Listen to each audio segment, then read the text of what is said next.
So a couple of weeks ago, Strauss Zelnick, the CEO of Take-Two Interactive, said that they had no plans. I reiterate, no plans of laying off people.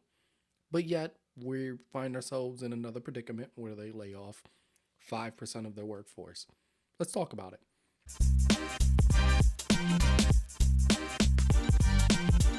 So on this channel, we are no strangers of talking about tech layoffs. Hey, that's basically where I'm from, and I've gone through it. So we're going to talk about the good and bad on this one. So Take Two Interactive has been hurting for quite some time now, and I don't think anybody has been talking about it because their 2K NBA series, which is one of my favorites, um, 20 2K24 was utter dog shit, and most people that have been watching either one of the big influencers or one of the bigger channels like I do have been noticing that something weird is going on. Most of those people have not wanted to spend microtransactions. They're so tired of spending on VC. There's also litigation between a mother and 2K about the microtransactions that you spend in the previous versions of the game.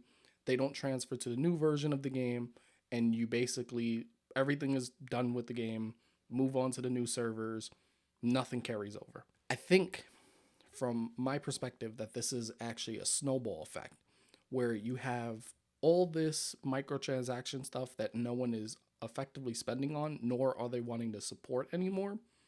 And you now lead yourself into this. Zelnick kept saying, and I'll reiterate, this is according to the IGN article, we haven't put any meat on the bones of that yet. I would just like to note that our biggest line of expenses is actually marketing.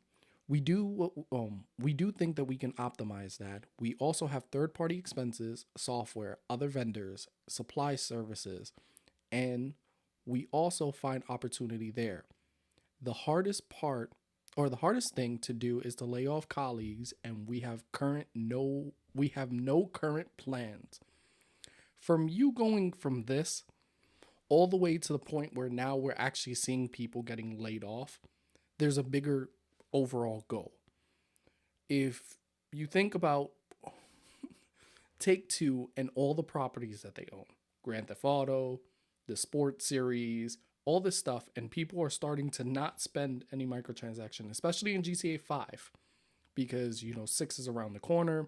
You're probably going to have GTA Online. People know that there's probably going to be microtransactions there, so it doesn't make any sense to spend now. As well as the acquisition that they did of Gearbox. So you have all this spending, and no one is spending effectively on any of your products. So what they're going to do to cut cost is going to be lay off people. However, apparently he speaks on both sides of his mouth like most CEOs do. And apparently this whole plan of laying off the 5% of workers has actually been in the works since at least February. So they knew what was going on. They knew what was going to happen.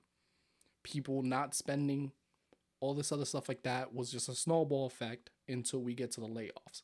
To add injury to the wound, in that same breath, you say you're not going to lay off people, and then you have the biggest and the biggest franchises, the most money that you could possibly make, GTA 5 being the money cow for them.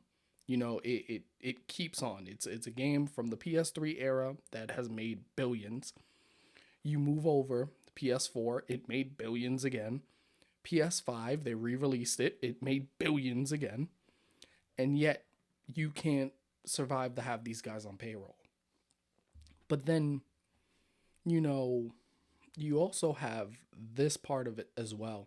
They had that other merger, which was Zynga. And for people that don't know, Zynga is one of the Goliaths in mobile gaming. Most of the games that you guys play on any one of your mobile devices is going to be a Zynga game. So they acquired them in 2022. But then they say, "Oh man, our mobile is suffering, and oh man, there's so many expenses, so many stuff. We don't know what we're doing."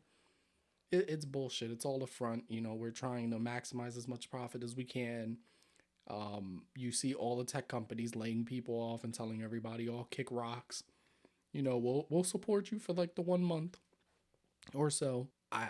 Me as the CEO, I get a huge big raise at the end of all of this. Oh man, I saved the company so much money at the expense of your own workers. But you know what? Karma's going to catch up to these companies really, really, really, really quick. It is. Because we already have the FANG companies, which is your upper echelon, that nobody wants to apply there anymore. It's still the resume enhancer. So people want that. But those Silicon Valley companies are no longer seen in the same light. The gaming industry has been notorious for treating its employees like trash. And this is also a wake-up call because their AAA games haven't been doing as well. They absolutely have not been doing as well. When you have games that sell upwards to the multi-millions and it's still not enough to survive the franchise. Look at Final Fantasy VII. There's a huge problem here. And then you go to the indie scene and those guys are doing better. Yeah.